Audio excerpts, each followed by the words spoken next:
chapter, we talked about praising God for the destruction of Babylon, a.k.a. sin. We talked about the wedding and the marriage supper of our Lord Jesus, the second coming of our Lord Jesus, and the Battle of Armageddon. Really some cool stuff.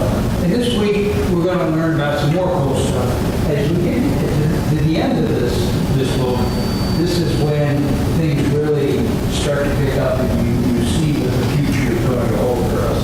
So this week, we're going to cover these things. The arrest and imprisonment of Satan for the millennium period. The tribulation saints will rise to rule with Jesus and the church during the millennium period. Satan will be released, the release of Satan after 1,000 years, and the last judgment of the dead. So pretty much we're going to go all through this entire millennium period and see what that's all about. So let's start right off and jump right into verse 1 right now. Then I saw an angel coming down from heaven having a key to the bottomless pit and a great chain in his hand. I've always loved this verse because this is, just like, how do I want to say, a lot of us feel like we're insignificant, nobody's in this great big world of ours. And this verse gives us the impression that this nobody, this unnamed, seemingly ordinary angel, who gets no fanfare or anything, probably has been given one of the greatest jobs in all of history, to arrest and to lock up Satan after all he's done to the earth. So that's why this verse, it makes me think of all the underdogs in the world. 2 and 3. He laid hold of the dragon, that serpent of old, who is the devil and Satan, and bound him for 1,000 years.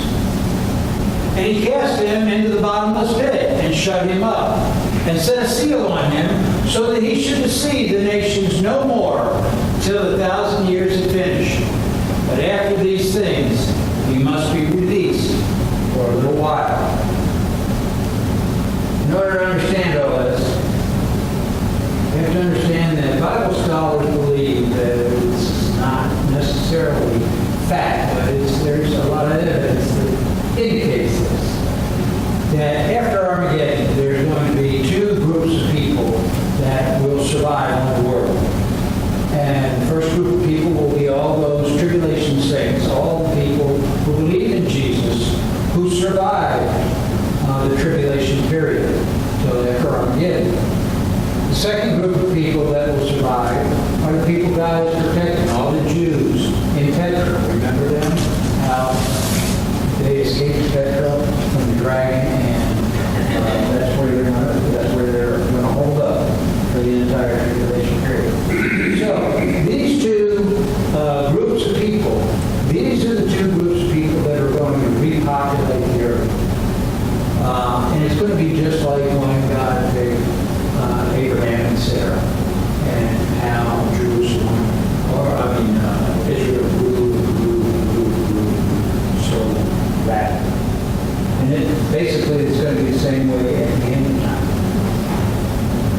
The difference between these people are going to turn out to be good people and bad. It's just in our nature to be bad sometimes and to be good sometimes. But the difference between these people and us today is that these people will not know what temptation is, because the devil is locked up, so he can't tempt the world. He's locked up for a reason. So these people will never have any real test of their faith, and that's very important. You don't go to heaven without a test of your faith.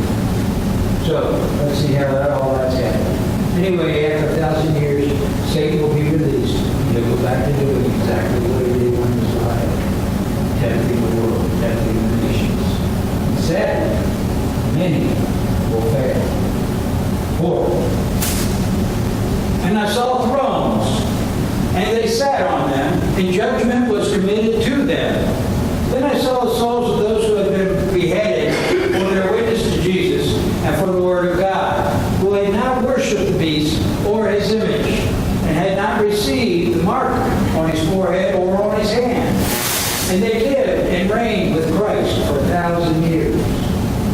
This verse is referring to two groups of people at this particular point. Us, the church, and the tribulation saints that will rise. Now, you're going to understand because I'm going to talk extensively about that in just a minute. But let's continue here and see what God has to say. But the rest of the dead will not live again until 1,000 years is finished. This is the first resurrection. Now, this needs to be explained. You know what a slash is? You read a sentence and blah, blah, blah, blah, slash, blah, blah, blah, blah. You need to put a slash right after that first period in order to understand this. Because it says the rest of the dead did not live again until 1,000 years were finished. This is the second resurrection. That's the bad resurrection. That's one we don't have anything to do with. But put your slash there, and this resurrection is the first resurrection. What John is referring to is the previous verse, not this verse. Okay? So, there will be a second resurrection, and that's the one we don't want to be a part of. We want to be a part of the first resurrection. And in order to understand this a little bit more, let's see what Jesus said when he was alive in John. John 5, 28-29. Jesus said, "Do not marvel at this, for the hour is coming, which all of you who are in graves will hear his voice and come forth. Those who have done good to the resurrection of life, and those who have done evil to the resurrection of condemnation." Now understand, there's a lot of resurrections here, and none of these are going to take place at the same time. Now we're going to walk through it. I'll walk right through all of that. So, let's kind of catch up on these resurrections a little bit. With this slide, we see that the first resurrection is going to come in 4 phases. Resurrection of Jesus and some Old Testament saints. The Old Testament saints, you'll remember on the 3rd hour that Jesus died on the cross. When he died, the earth got black. Or there were earthquakes and all that. And some saints raised from the grave. And that's who we're talking about. The Old Testament saints. Actually, it's kind of backwards because they raised before Jesus. Jesus was 3 days later. Was his resurrection. In phase 2 is resurrection of the church at the rapture. That's when we all get raptured up to heaven. Phase 3 will be the resurrection of the 2 witnesses. Phase 4 will be the resurrection of the tribulation saints, and the remainder of the Old Testament saints at the end of the tribulation period. Now understand, there are only 2 resurrections. The first resurrection and the second resurrection. This is collectively, it all occurs at different times, but collectively, it's called the first resurrection. The second resurrection, the resurrection of the unbelievers at the end of the millennium. Okay, so let's take a little bit. Who will be ruling with Jesus during this 1,000-year period? Remember, all the earth is populated with all his people, good and bad, and we will be their judges with Jesus. The earth will be populated with people, good and bad. And there will be no resurrection for the good people because they are still alive to serve with Jesus during the millennium. These people include the tribulation saints who have not died, the 144,000 evangelists, Jewish evangelists who are around the world, and the woman Israel, who God has been protecting in Petra. All those Jews that are there. Now, let's put it all together and see who will be reigning during this 1,000-year period. Christ will be the head of all of us who are reigning over the world. Some of the Old Testament saints, the church, us, the 2 witnesses, the tribulation saints, the rest of the Old Testament saints, the tribulation saints who hadn't died yet, the 144,000, and the woman Israel who was protected by God and protected. This list is everybody who's going to be ruled during this millennium period. It's a lot of resurrection, so I hope I made it at least as clear as what for you, because it really does get very confusing. Let's move on to 6. Blessed and holy is he who has part in the first resurrection. Over such the second death has no power, but they will be priests of God and of Christ, and shall reign with him for 1,000 years. 10. Now, when 1,000 years have expired, Satan will be released from prison. Now look what happens then. 8. And will go out and deceive the nations which are on the four corners of the earth, Gog and Magog, to gather them together to battle, those whose number is as sand of the sea. Okay. Satan's released out of his prison. What's he do? The first thing he does is he goes out and he starts right where he left off, tempting the people of the earth. All the nations, all the people, everything that we go through right now is what he'll make all those people go through at that time. And then sadly, many will fail. Many will fail the test. The words up there are, whose number is as the same of the sea. Now, where it says God and God, we don't really know what that means exactly. We're pretty sure it's not a city, we're pretty sure it's not a country or a territory or anything like that. But more than likely, in some respects, God represents what they call prince. And that would be Satan. And not God represents the prince's tribes. So probably that's what those words are there for. It really means nothing other than that. Now Jesus will be ruling from the city of Jerusalem with us. We're all going to be, for this 1,000 years, we're all going to be living in the city of Jerusalem. And that's where we're going to rule from. Now, remember, that's the city of God.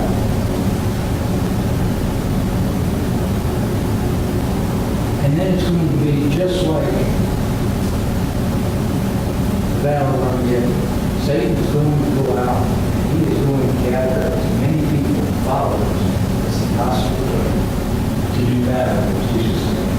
9. They went out on the birth of the earth, surrounded the camp of the saints and beloved city. That's Jerusalem up there. And fire came down from God out of heaven and devoured them. Again, just like Armageddon, a pretty short war. Satan believed he could finally accomplish what he set out to do. Verse 10. The devil who deceived them was cast into the lake of fire and brimstone, where the beast and the false prophet are. They will be tormented day and night forever and ever. At last and finally, the devil is where it belongs. Now this all gets really kind of complicated here, so just keep up with me. 11 says, Then I saw the white throne, and him who sat on it, from whose face the earth and the heavens fled away, and there was found no place for them. Two things are going to occur, pretty much simultaneously. First, when that white throne appears, that's going to indicate the judgment of the dead, the judgment of the unbelievers. The second thing that's going to happen at that point is that the old earth is going to fade away and a new earth is going to take its place. The old heaven is going to fade away and a new heaven is going to take its place. As a matter of fact, not at this particular time, but hell is going to fade away and it's going to be replaced by this lake of fire. So, that's what the fled away means in the verse. 13. And the sea gave up the dead who were in it, and death and Hades delivered up the dead who were in them. And they were judged, each one according to his works. This is probably one of my favorite. I got a lot of favorite scriptures in the Bible. This is one of my favorite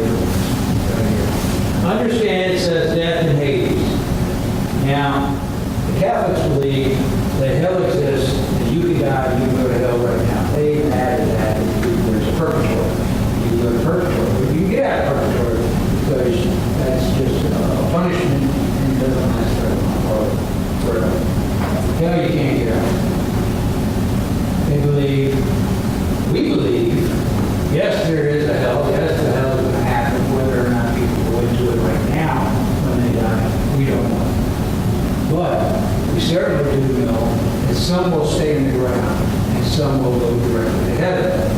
Okay?